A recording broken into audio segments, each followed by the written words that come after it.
sit. Welcome to the Dynasty Nerds Fantasy Football Podcast, where we discuss dynasty strategy, rankings, and all things NFL. So get ready to geek out on fantasy football with your host, Rich Dotson.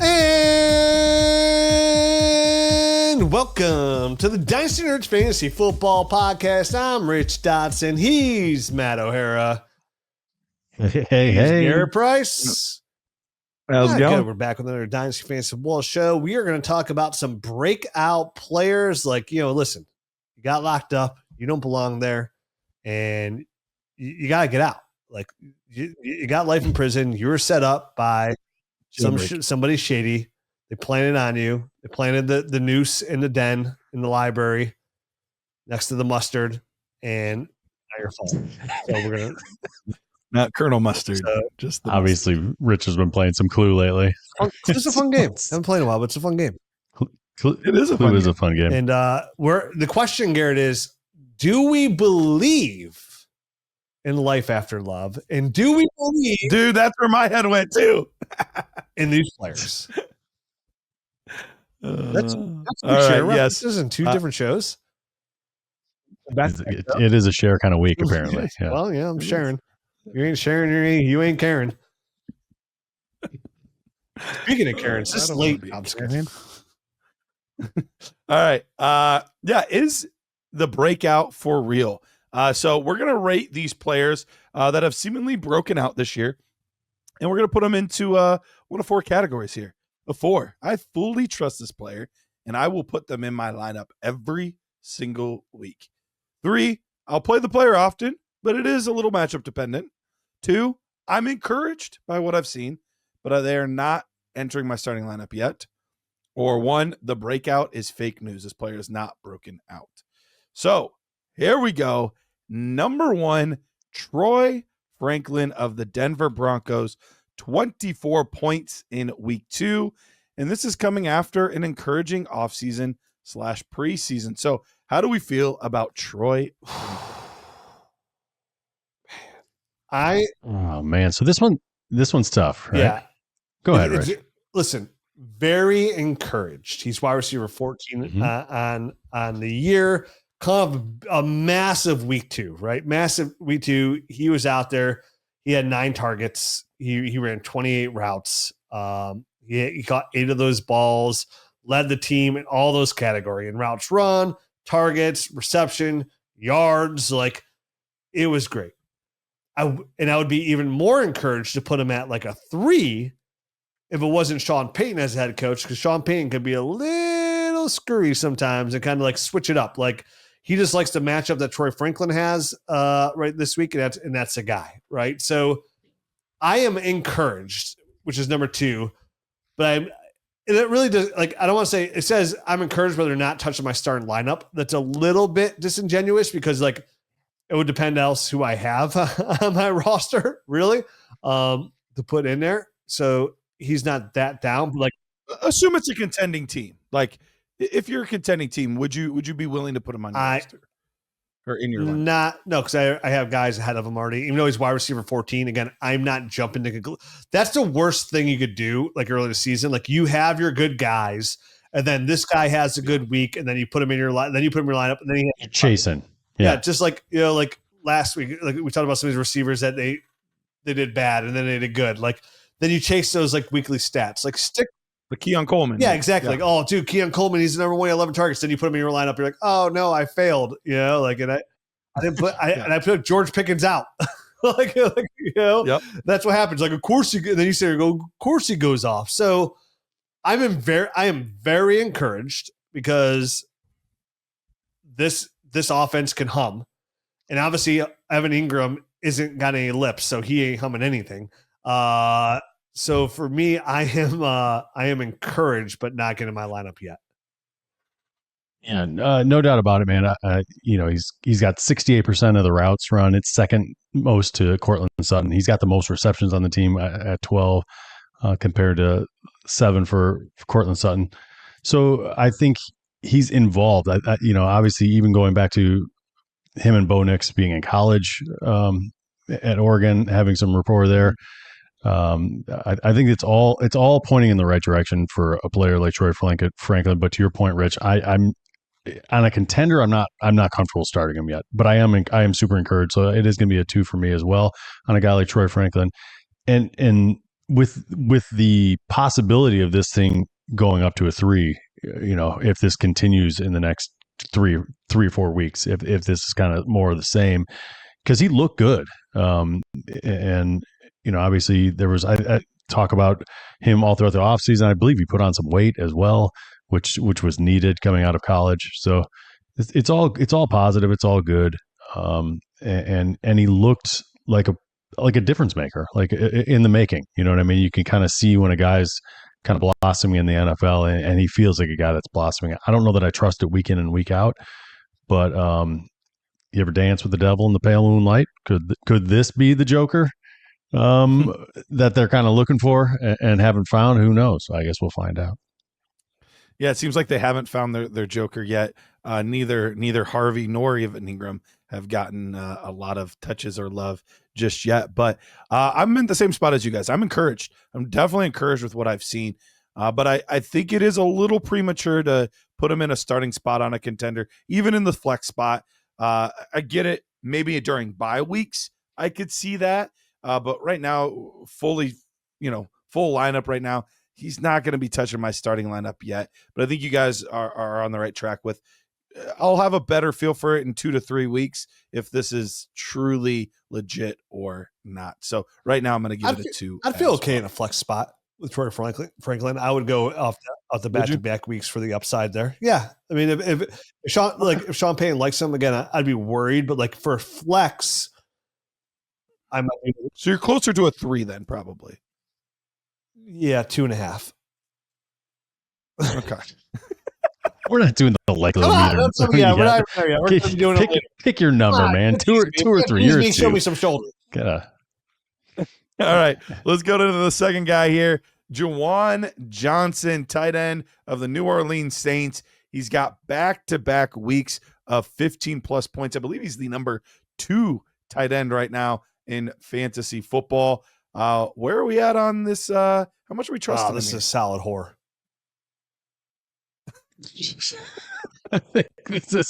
I think Rich said 4. I am not sure. So. Like my tight end's dirty. Yeah. Dude, I'm all in, dude. This has been great. Kellen Moore's offense is really looking to target Juwan Johnson. He is heavily involved. Fantasy points data had you go in there and get real deep into data. Here's a good stat for him. He currently leads all players at all positions in snaps. 97.8%. Oh, wow. Yeah. I mean, that's he's got the second most routes run from the tight end position. David Njoku's the only guy that has more, and it's only 2 more, 75 to 73.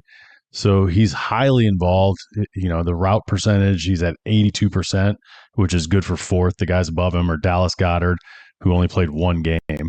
And then Kyle Pitts and Trey McBride, 2 guys, obviously McBride's super involved all the time, but obviously we talked about in the last show how Kyle Pitts is getting more and more involved, kind of almost as a de facto second wide receiver there in Atlanta. So Juwan Johnson, a converted wide receiver in his own right. He played wide receiver in college, kind of is in, I think, year 4 or 5 in the NFL now. I can't remember exactly how old he is, but it's the Kellen Moore. It's the Kellen Moore, offense, and the fact that he's kind of fully blossoming into a tight end, and the fact that they've got a young quarterback who, we say it all the time. Young quarterbacks love safety blankets like Juwan Johnson, and this seems to be like a marriage, a match made in heaven here between him and Spencer Rattler. So I'm fully trusting this player right now. As far as long as Spencer Rattler's in, I feel really good about him in my tight end spot. If they toy around and get it and do a quarterback change, I'm probably going to pull him out of my lineup, see how that kind of works with Tyler Shuck. If it's more of the same, or if he's kind of has somebody else he likes better. But for now, Juwan Johnson, fire him up in your lineup. Feel great about 20 targets, 2 games. Yeah, 20. Yeah, so really impressive at the tight end position. Yeah, I'm a 4. He's got the most targets. Yeah, he's got the most targets out of any tight end this year. Yeah, I'd fully trust him. The only reason that it would not be a 4 is if I'm like, well, I have Brock Bowers. What do I do now? Because obviously I'm not typically wanting to start 2 tight ends, but he's not far off, especially if it's a tight end premium. He's not far off from being a flex-worthy candidate, even though he's a tight end. Sure. So that's how well he's playing. It is still a very, very small sample size, but you got to look for these trends, especially in those new offenses. And it's not just the production. You guys both mentioned the targets. That's what's really the encouraging part. It's not like, yeah, he had 2 touchdowns, but it was only on 5 targets. And the week before he only had 4. And, he's just gotten really lucky and really efficient. No, he's been getting a lot of volume, and he's done good things with the volume. So I fully trust this player in my lineup as a contender. All right, let's go to our third guy here. And Matt, we'll let you start here because I know that you've been very high on this guy, as have I. Javonte Williams. Javonte has had back-to-back 20-point games, and he's been the clear touch leader in both attempts and receptions. So where are you at with Javonte? Yeah, it's a 4 for me. I fully trust him right now in this offense. You mentioned it last show. You want pieces of the Dallas offense. The defense is really not that great, and they're giving so much of the work to Javonte Williams that you got to feel good about just firing him up, putting him in your lineup somewhere. If it's not your starter, you feel great. You feel amazing if he's your flex. Because at this point, I mean, let's face it, not a lot of people were going into the season feeling like they were going to be relying on Javonte Williams. So a lot of them, it's your third or fourth running back on your roster. So if you're a contender, you would feel amazing having this guy sitting in your flex spot right now. So he's a 4. I fully trust this player somewhere in my lineup as a starter. Yeah, 4 for sure. I mean, he's running back 3 so far after 2 weeks, back-to-back 20-plus games. Couple of things that really get me extremely encouraged about him. One is going to be I'm really surprised on how much the Cowboys are running inside the red zone, inside the 10-yard line. They're running significantly more than they are passing football. I think they're like close, like a little over 60%, if I recall.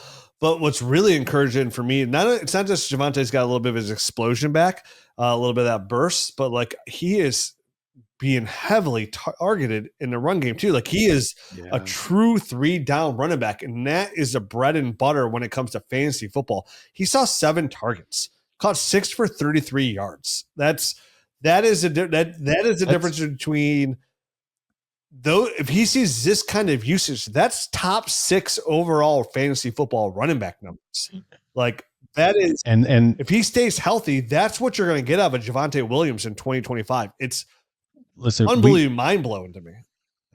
We saw him catch passes in Denver. What we didn't see was any sort of burst, any sort of explosion. And that's just back. I saw him lower his shoulder and just run it, like truck a dude over. Something that we just kind of didn't see out of him last year.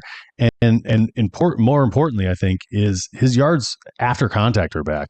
And that was a thing that before his knee injury, he was really, really good at that. Right now, it is Jonathan Taylor is ahead of him. Derrick Henry is ahead of him by 7 yards. And then it's him and Travis Etienne both tied at 113 yards after contact through 2 games. So if he can maintain that, then the sky's the limit for a guy like Javonte. We've always, especially Garrett and I, what have always really liked. I think so have you, Rich. I'm just messing. I thought he was. I literally thought he was washed after watching him run in Denver. So, and I was wrong, completely wrong. Yeah, ditto. If he's got that yards after contact back into his repertoire, he's just a tough dude to take down, and he's got a little bit of that burst back. He just looks good. So I fully trust him.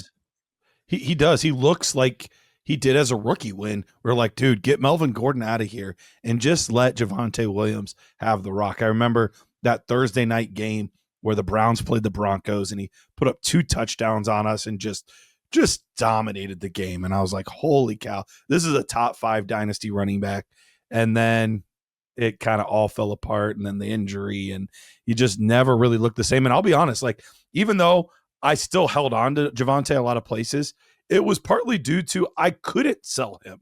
Like nobody wanted him, and so that's the hard part is like, I would love to say there was never a doubt in my mind. I fully believed always. Like, no, there was a lot of doubt that crept into my mind. Like, man, some guys, medicine's great. And there's a lot of guys now that recover fully from these injuries. He just might not be one of them.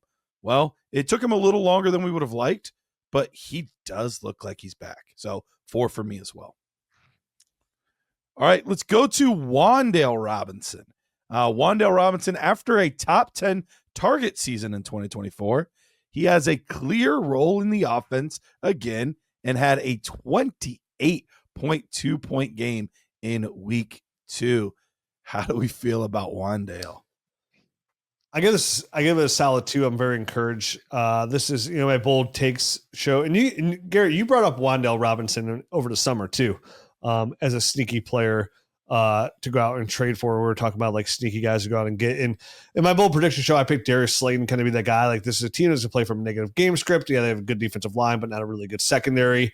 Going to have to throw the football a ton, and that's been true so far. But Wan'Dale Robinson has kind of stepped into that role, and he's seeing a lot of targets right now. I think he's seeing about 9 targets per game, which is great. His air yards are really encouraging to see out there.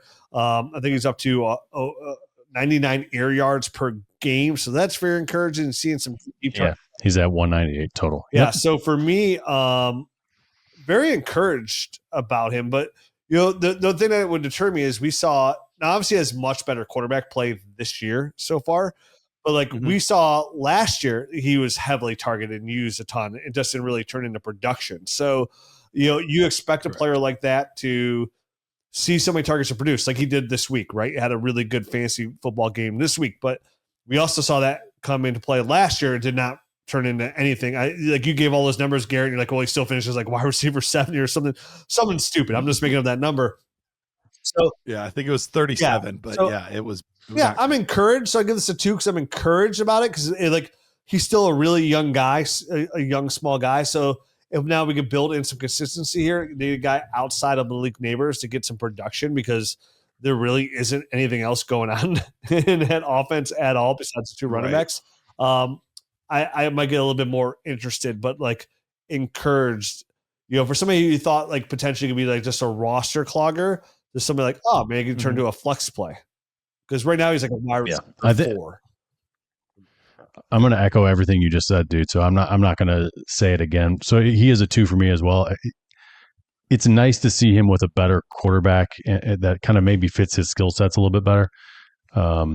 Because Daniel Jones is not like it's not like he's a bad quarterback. I just think the style of play for Russell Wilson might just fit him a little bit better.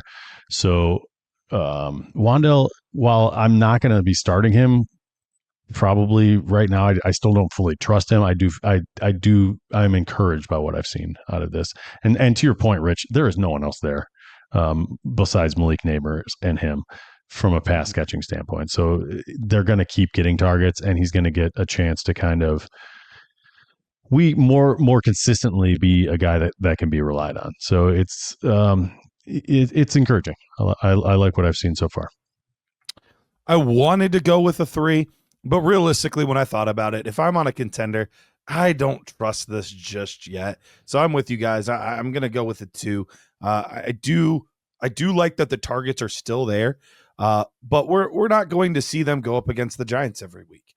There's going to be some tougher matchups. He's going to go up against the Giants every week, Garrett. He's on the Giants. Or the Cowboys every week. Actually, he's never going to go up against the Giants. Practice makes perfect. So yeah, I'm gonna stick with a 2 as well. He's not gonna enter my lineup just yet. Although if we were in bye week situation, I could see it. But right now, with everybody fully healthy for the most part, and nobody on bye weeks, he's probably not touching my starting lineup just yet. But he's right on that cusp. All right. So for the last guy, we're not gonna do this one exactly the same because after I put him in here, I realized he's kind of above the tier of a lot of these guys that were kind of the questionable ones. So here's what I'd like to do. I'm going to add a potential 5 here. And 5 is he is now inside my top, like just bordering a wide receiver once, like top 15 wide receivers would be a 5. So Zay Flowers, Zay Flowers, he had 9 and 11 targets in the first 2 games of the season. He's averaged 6.8 targets per game in 2024. So obviously, if this trend continues, a very high uptick in usage compared to last season. This is a weird one for me. I mean, I think this offense last year was so too tight end heavy that we didn't see a lot of usage out of the wide receivers. But through 2 weeks of the season, Mark Andrews has basically been ignored. Isaiah Likely's, on the shelf and not playing, and they've gotten a lot of wide receivers involved. Zay Flowers most of all, but I don't know yet if this is a shift in their philosophy and the way they want to play, or if this is just a couple of weeks that just worked out like that. So for me, I do not fully trust him, so I can't even give him a 4 yet, but he's close to that, so he's a 3 for me. So just because I don't know that I trust this Baltimore offense to throw this much to their wide receivers for the entirety of the season. Yeah, it stands now. I'll give this a solid 4. I mean, you're right, Matt. I really don't think it's sustainable because he's seeing a 40% target share right now, which is absolutely ludicrous. I don't know how that can sustain. And you mentioned the 2 wide receiver sets. Isaiah likely will be back sooner than later, so that will kind of change some things up. This week, this past week particularly, kind of expected to throw more. Derrick Henry's worst games over the last couple of years, over his last 6 starts, have all been versus Cleveland. They've just shut Derrick Henry down every single time they played him. So they want to throw the football a little bit more there. But right now, I feel very confident in Zay Flowers in my lineup. Like there's no way around it. He's playing like a wide receiver 1. Not only is he being heavy targeted, but like he's getting open and he's really getting some really good yak as well. Like he's been really well with the ball in his hands as well. So he looks really good. I probably had it low at 3. I would feel good putting him in a line for now, but I don't know if that other shoe is going to drop. You know what I mean? I know, but at the same time, like this was a player like I loved his tape coming out of Boston College. Like we all liked him a lot. Like this is a player really high. We all did. Kind of bumped him down a little bit because of the offense he went to in Baltimore. Like if he's going to be, he's a first round wide receiver, deserves to be. So loved his tape, loved his attitude, loved his pedigree. So for me, if he's going to get the targets and Lamar can deliver, which is Lamar. I mean, listen, Lamar's already going to always have some games where he's like off on throws. It's just a quarterback. Sure. But he's been better every single year. I've been very, very impressed with Zay Flowers this year, and I feel very confident in my lineup. For reference, last year started off with 10 targets and then 11 targets. Week 3 went to 4. Week 4 down to 2. So I mean, that's what I'm worried about. Next 2 weeks are big, is what you're saying. Next week's massive. And you're right. I mean, it's literally on par. It's the same exact thing. Yeah. Right. So he did very similar stuff the last year in the first 2 weeks, and then it was 4 targets, 2 targets, 12 targets, 9 targets, 1 target, 12 targets, 6. You know what I mean? 6, 6, 6, 8, 7. I just don't know that I can rely on this kind of usage going forward indefinitely. He started off hot, and he looks really good, and he is the player that we thought he was going to be when he got to the NFL. I just don't know if this offense is going to keep throwing him the ball. Yeah, I think the better way to say this from a dynasty show perspective is like, I am not drastically moving him. I moved him up some. I think I moved him like 3 or 4 spots of my dynasty ranks this past week, but like he's not making some massive jump into my like top 14 receivers, top 12 receivers there yet. But like, again, very, very happy with what I've seen so far. Like from all aspects, from his route running to his jack, to his usage, like everything has been very encouraging.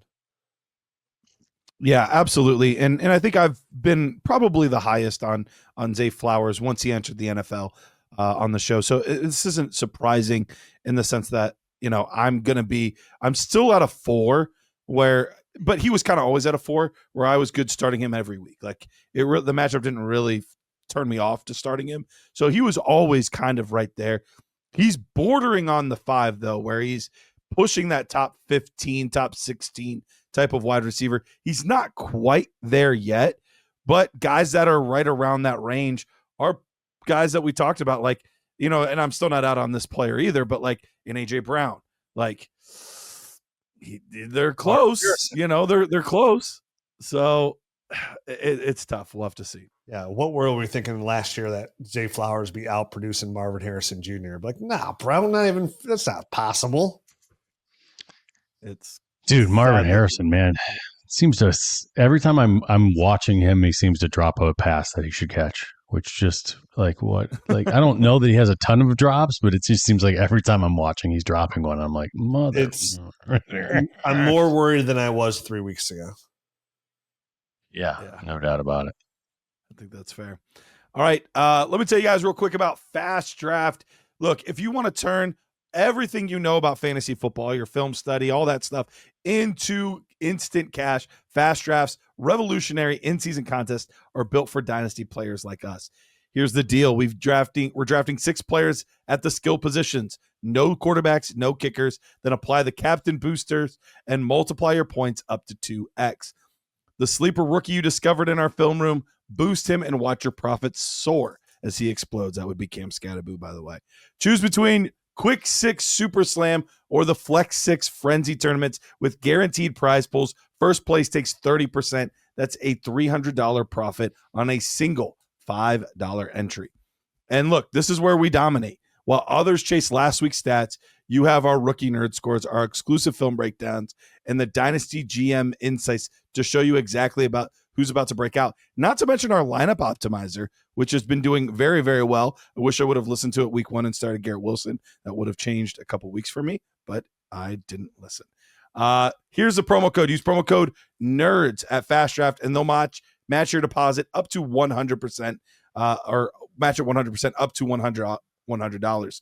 And if you're new to Dynasty Nerds, once you make that deposit and use promo code NERDS, we're going to give you a free annual membership. That's right. That's a $70 value right there of all of our premium tools, shows, everything absolutely free. And if you're already a member, we'll give you a $25 gift card to our merch store. So don't wait another Sunday. Use promo code NERDS at Fast Draft today.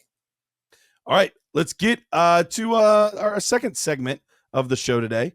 And we thought we'd bring back the Isaiah Likely-O-Meter. So we have the Likely-O-Meter right here. Some interesting guys that have broken out or big names so far. So I tried to really capitalize on some of the most intriguing players from the first couple of weeks and throw them into this.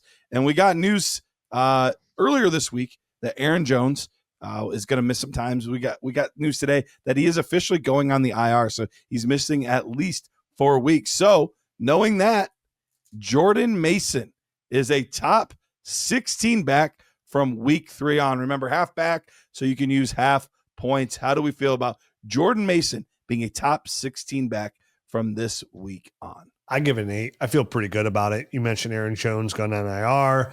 Not much behind him, guys like Ty Chandler. I think they signed Cam Akers. Doesn't worry about me. He's going to see almost 100% of the touches there in Minnesota. You take out JJ McCarthy for some games, they're probably going to rely. I don't think they're going to change the offense too much because I think Kevin McConnell is going to run his offense. I was talking about Carson Wentz could be a QB1, but they're going to rely on the run a little bit here with Jordan Mason. I think they're favorites in all their games coming up. Their schedule, they're going to be the favorites in all those games too. So they're probably playing ahead, which is going to increase the odds of them running the football as well. So for me, I feel pretty good. Top 16 is still for that span from week 3 on is it's not an easy thing to do, but I do feel like Jordan Mason's going to get enough touches that he's going to be able to do it. So I feel pretty good about it. I'm going to give it an 8. I am going to go slightly lower. I am going to go 7. Almost 1. 7.5. I just don't know how much he's going to get in the receiving game. And that's the one thing, even dating back to last year, when he was with San Francisco, only 11 catches, 91 yards. So far this season, 3 catches on 4 targets through the first couple of games. So I know we tend to love guys that are, receiving backs as far as getting pushed up the PPR rankings. I do think he's going to get volume, so he's going to be close, and I think he's got a pretty good shot at it, but I think he's going to have to score a bunch of touchdowns to do it. So who knows? I feel good. 7, he's 70% chance of doing that.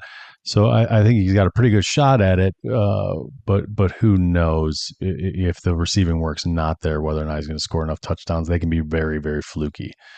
But when you saw Jordan Mason running the ball, he's looked good this year. And I can't remember if we talked about it on this show or if that was just a private conversation, but Jordan Mason looked good, and if it almost to the point where you felt like Aaron Jones should be kind of more of a pass catching role type of guy. Let's relegate him there. Then that's probably how you're maximizing this offense. That's at least how I feel. So now that Aaron Jones is on the shelf, I think Mason's going to get all the running work no matter what. So they're kind of getting their hand forced to that a bit, but we'll see about the targets. Yeah. I don't know if you landed on a 7 or 7.5, but I was at a 7.5 is where I landed on that. 7.5 for you, and then 8 for Rich. Okay. All right. So I'm splitting the difference here. So yeah, I ended up with a 7.5. I feel pretty good about it. Like you mentioned, every time he's kind of the opposite of Marvin Harrison Jr., where I feel like every time I watched him, I was like, oh, nice run. Oh, that was a nice run. Oh man, look at that move. Oh, he ran that guy over. Like, it does seem like every time I kind of looked up, he was showing me a little bit of something. And he is also one of those runners that profile more as a, better as time goes on, wears down a defense kind of player. So now that he's going to get more touches, I think that only plays into his hand a little bit more. So I'm going to go with 7.5 on that one. All right, let's go to this one. I'm excited to hear your guys' thoughts here, because this is a guy that we've been pretty high on as a show. Daniel, aka Indiana Jones, which is a fantastic nickname, by the way. Gotta extend him just for that. Just for that alone. Indiana Jones goes full Ryan Tannehill and has multiple QB1 seasons in Indianapolis. I'm gonna be an optimist. I'm gonna give this an 8 too. Nice. Again, it's only 2 weeks, but here's the thing. He just did this versus Denver. That is what's unbelievable. Like, Denver's got one of the best defenses in the league. They do not give up big time games. He threw for over 300 yards. Go look over Sean Payton's tenure in Denver and see how many games they've given up 300 yards in the passing game. You're not going to be able to count that high. It's going to be on one hand. In fairness, Patrick Surtain did go down in this game, which was the reigning defensive player of the year, right? Which helps a lot, right? So that's fair, but they're good all around. They are good. They are good all around. You're right. It's not just coordinator. One player. Vance Joseph is a defensive coordinator there. Really encouraging. They have yet to punt the football or turn the football over. That is unbelievable. It's insane, right? I mentioned on a different show as well. Like, you can't also forget that Daniel Jones, up until he got hurt, is one of the most athletic quarterbacks in the league. I know it's crazy to say out loud, but up to that point, until he tore his ACL, he's one of the best rushing quarterbacks in the league. We know the quarterback that Shane Steichen has been looking for. They drafted Anthony Richardson. They've been trying to get this athletic quarterback. Daniel Jones is fully healthy, and we saw it. He's been rushing the football. He has 3 rushing touchdowns on the year. 3 rushing. They're utilizing him inside the red zone there and the rush to football. This offense is humming. Again, it's 2 weeks. We saw the Saints offense last year hit the ground for the first 4 or 5 games. We're on pace to throw for 80 million yards, right? in that offense. And all of a sudden the wheels fell off. So I'm not getting overly excited, but damn, it's hard not to with how good this team looks right now and the way Daniel Jones is executing this system. So the question is, how good do I feel about pulling Ryan Tannehill and being multiple QB1 seasons? To be a QB1, you got to be able to throw the football and you got to be able to run the football. Daniel Jones so far has checked both those boxes. I think there's a good chance. Obviously, if the Colts keep winning, he's going to get extended. It's probably one of those Sam Darnold contracts, where it's only really like a 2-year deal. If the wheels fall off, you could really get out and eat the $60 million that's guaranteed after 1 year if need be. So I'm gonna go as a longtime member of the fan club. I'm gonna go 8. I feel pretty good about it. I'm with you there, Rich, and I think it boils down to a coach keeping his job due to this player and them needing to then extend him and keep him around. And it's just that simple. So I think he's got the tools to be a QB1. You just broke that down beautifully. I'm not gonna reiterate that. But the coach kind of getting his job saved, I think, is the key to this kind of becoming a multi QB1 season for Indiana Jones. QB2 in the year. I do love that nickname so far. So I'm gonna one up you and go 9.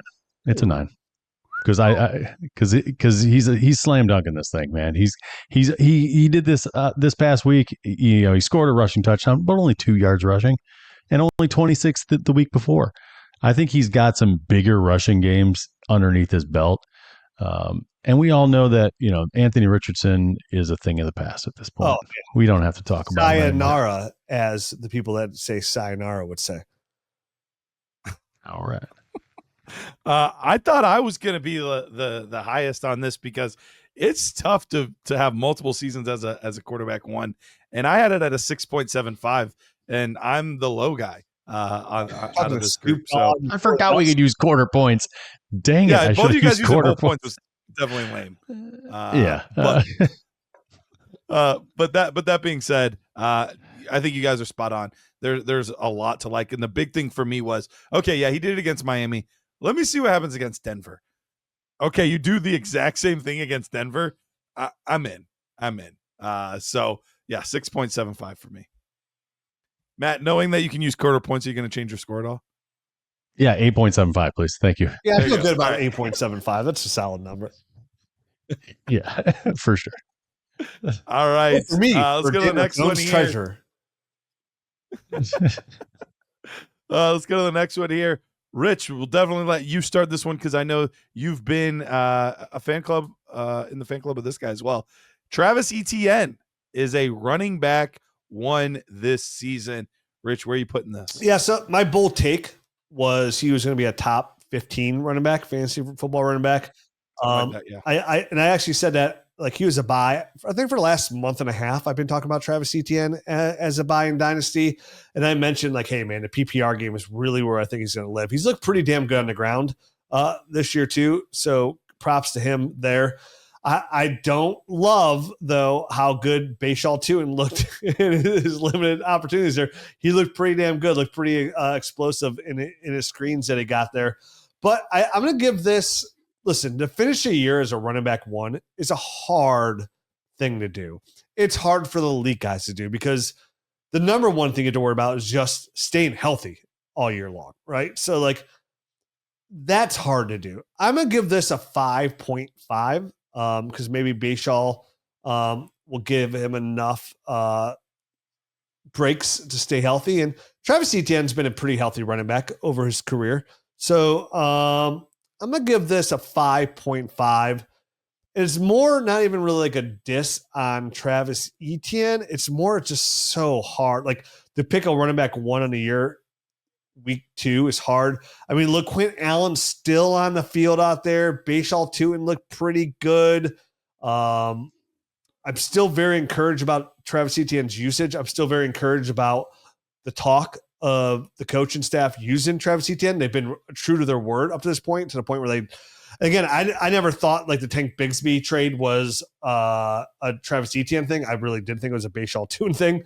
So that kind of go there. I'm gonna give it a 5.5. I think better than 50%, but not much more. It's just a really hard thing to do. It's so early.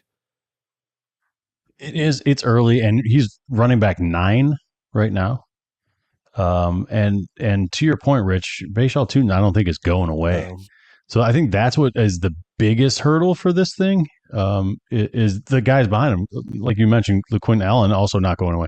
This past week, it was 14 attempts for Travis Etienne, 8 for Bashaw Tuin, and 2 for LaQuint Allen, and they all averaged higher, rush yards per attempt than Travis Etienne, but they were all good. You know what I mean? It was 5.07 for Etienne, 5.25 for Bashal Tootin, and 6.5 for LaQuint Allen. So I wouldn't expect that to start like tilting way in anyone's, any one of these younger guys' direction per se, because I think Travis Etienne, what you're getting out of the guy, and he's explosive. It's not like he's lacking something. He can do everything that Liam Cohn kind of wants. He has the big playability. He can run. He can run as a traditional running back. We all like him more in space a little bit. So I think there are situations where Bashal Tootin, I think, and his kind of lateral shiftiness is going to be advantageous for this offense, and maybe he'll get close to the same amount of carries as Etienne, but I would expect Etienne to kind of have the lion's share of this stuff going forward. With that said, I'm going to go. You did what, Rich? A 5 or 5.5?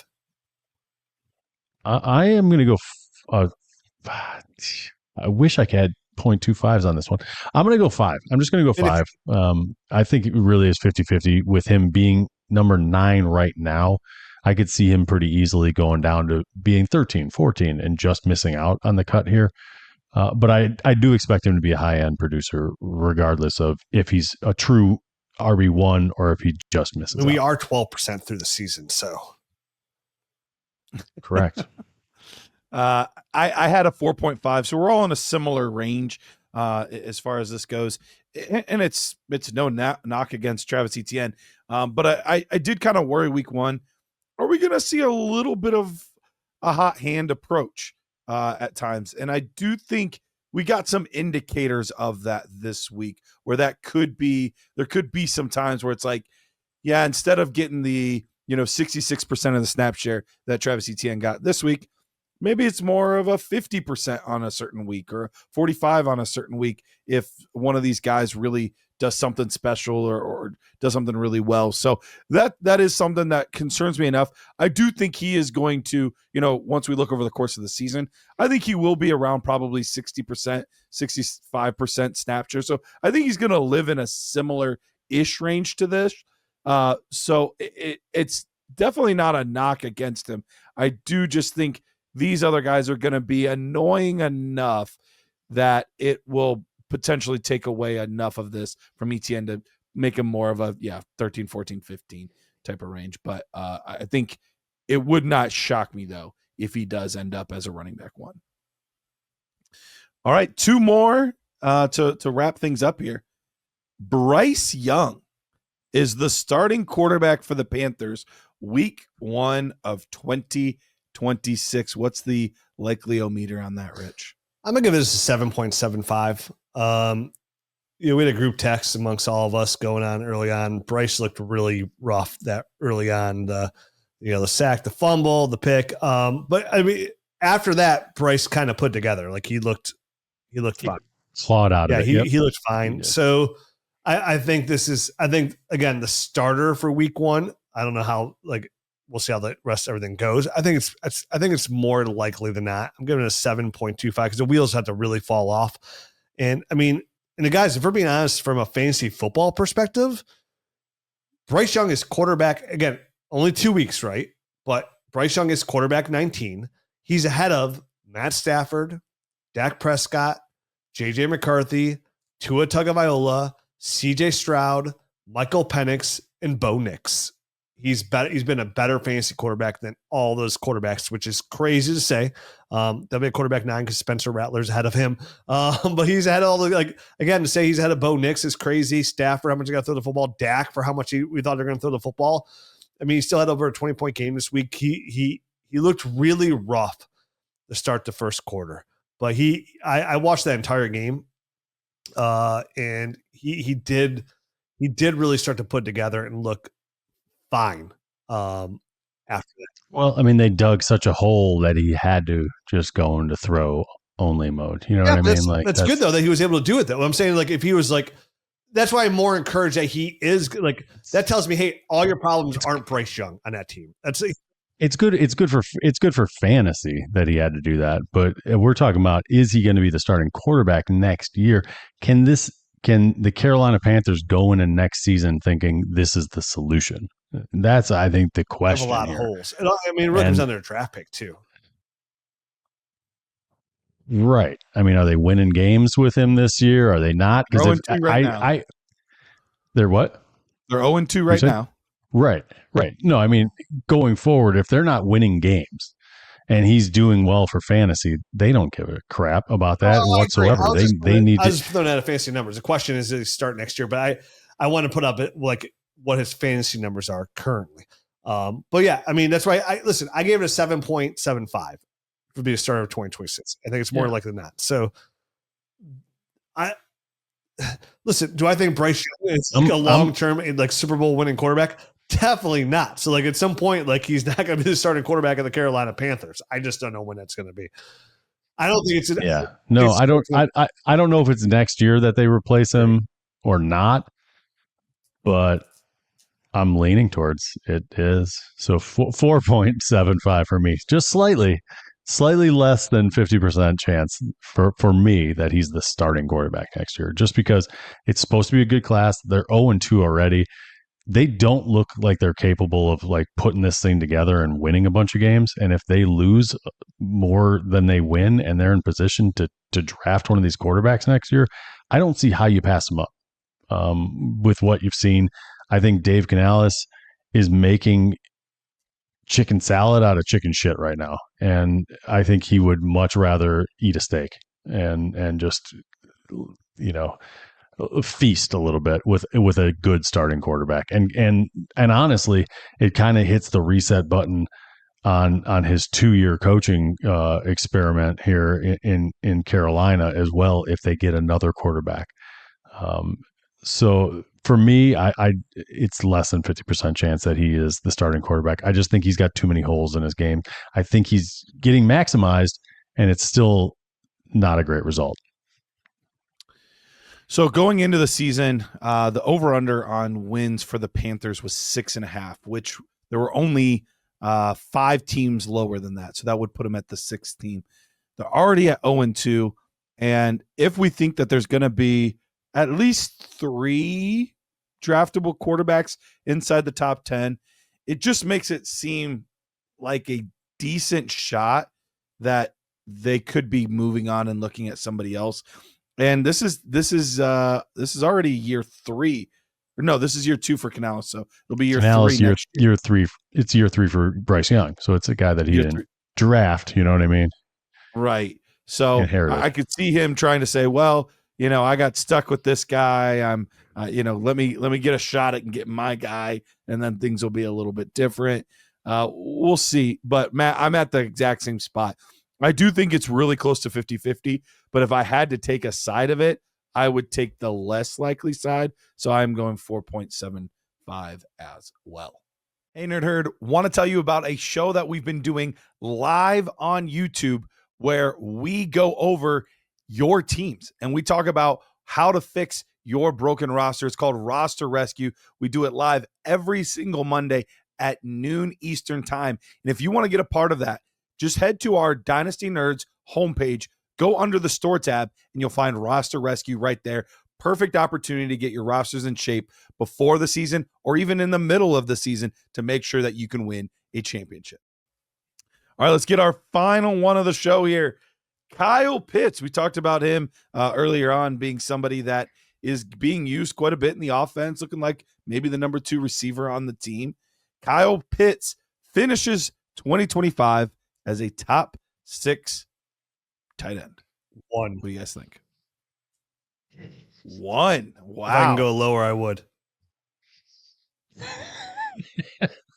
He's not doing anything, right? I mean, like he's getting targeted. It's just that he's not making any sort of difference, I think, right, Rich? That's at least what I'm seeing. And I haven't watched every single snap of Atlanta's, all of it, both their games, but he doesn't seem to be moving the needle much. So I don't know that, but they also don't have anyone else.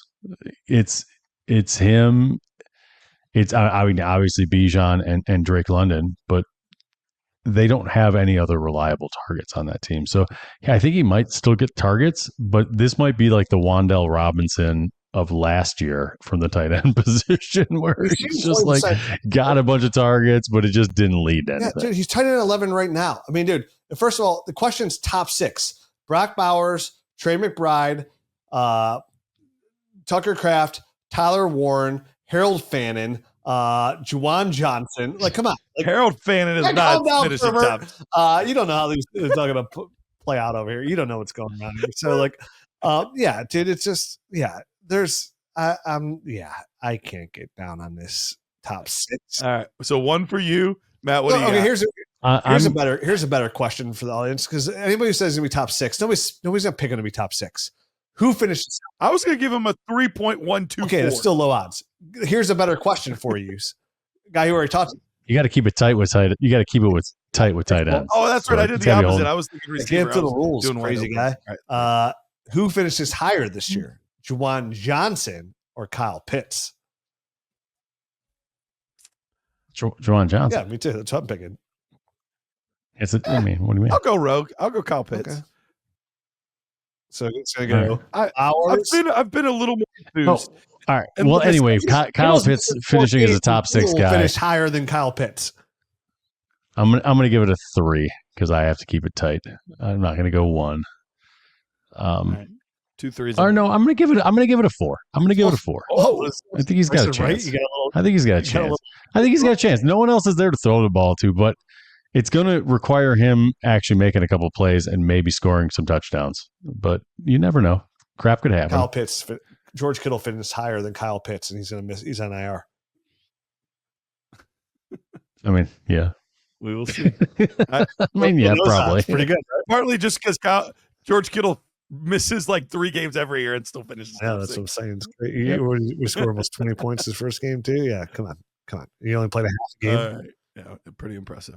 All right, that wraps things up. All right, hope everybody stays healthy this week. Hopefully, everyone comes unscathed. Unlikely, but hey, I don't make the rules. I just watch the games and play the game. So, hopefully, it's not my guys. But I'm in 30-something leagues, so it's definitely gonna be some of my guys.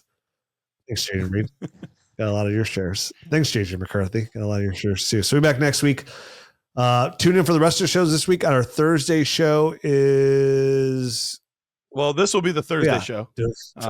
And then Friday, we've got the college show. The college shows. So if you don't realize, we do a college show on Fridays. It's Jared Wackerly, Garrett Price, and mixed in with Andrew Mott and Jagger May, keeping you up to date on all the college players throughout the year. So tune in that as well. You'll hear from me on Monday. You'll hear from Matt from next Wednesday. Adios.